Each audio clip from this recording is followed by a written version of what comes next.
Hello everyone! Welcome to my channel! At sa video ito ay share ko sa inyo ang siyam na palatandaan na ang swerte ay darating sa iyo. Gaano man karaming paghihirap ang mayroon ka, malapit na itong dumating.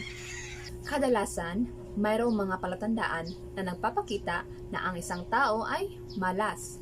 Ngunit, alam mo ba na mayroon ding malinaw na mga palatandaan bago dumating ang swerte sa iyo? Bueno, sa larangan ng astrolohiya at mga paniniwala ng Vedic, may mga palatandaan na eksaktong nagmumungkahi na ang swerte ay darating sa iyo. At sa video ito ay ako ay nagmungkal ng mga palatandaan mula sa isang astrological at Vedic perspective o diba? Upang matulungan ka na makilala ang mga sandali kapag ang universe ay maaaring nagsasabuatan upang magdala ng magandang kapalaran sa iyong buhay. Number 1. Intuition and gut feeling.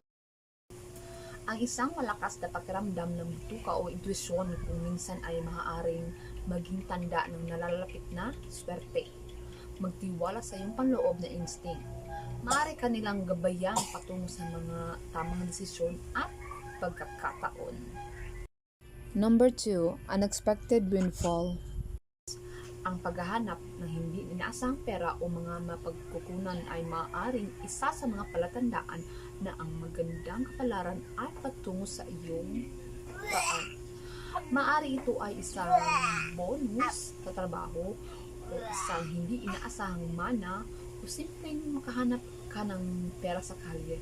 Lahat ng ito ay positibong tanda na ang swerte ay malapit nang dumating sa iyo.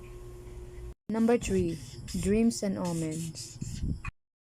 Kung mayroon kang matingkad na mga pangarap na mga positibong resulta o mapalad na mga simbolo, kunin ang mga ito bilang mga palatandaan ng swerte.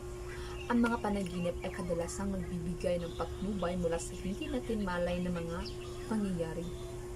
Number 4. Meeting helpful people. Kapag nakatagpo ka ng mga individual na tunay na matulungin at sumusuporta ng walang anumang maliwanag na dahilan, dapat kang maniwala na darating ang swerte sa iyo. Ang mga taong ito ay maaaring gumanap ng mahalagang tungkulin sa iyong tagumpay sa hinaharap. Number 5. Fulfilling relationships. Ang isang maayos at mapagmahal na relasyon ay maaaring magpapakita ng magandang kapalaran na darating sa iyo. Kapag nakakaramdam ka ng nilalaman at secure sa iyong mga personal na koneksyon, madalas itong isinasalin sa positibong enerhiya na umaakit ng higit na positibo. Number 6. Opportunities knocking. Kapag ang mga pintuan ng pagkakataon ay bukas ng walang kahirap-hirap, ito ay isang malakas na indikasyon ng swerte. Kung ito man ay tatama sa iyong pangarap na trabaho o simula ng isang matagumpay na pakikipagsapalaran, pagsamsam ng mga pagkataong ito ay maaaring humantong sa kasaganaan. Number 7. Synchronicities. Synchronicities o pagkakasabay. Bigyang pansin ang mga makabuluhang pagkakataon sa iyong buhay. Ang mga kaganapang ito na tila walang kaugnayan ay maaaring kumonekta sa paraang humahantong sa iyo patungo sa maswerteng mga resulta. Ang universe ay maaaring magpapadala sa iyo ng mga signal o signos. Number 8. Health and well-being. Magandang kalusugan ay isang mahalagang regalo at kapag patuloy mong pakiramdam na energetic at masigla, ito ay isang tanda ng good luck.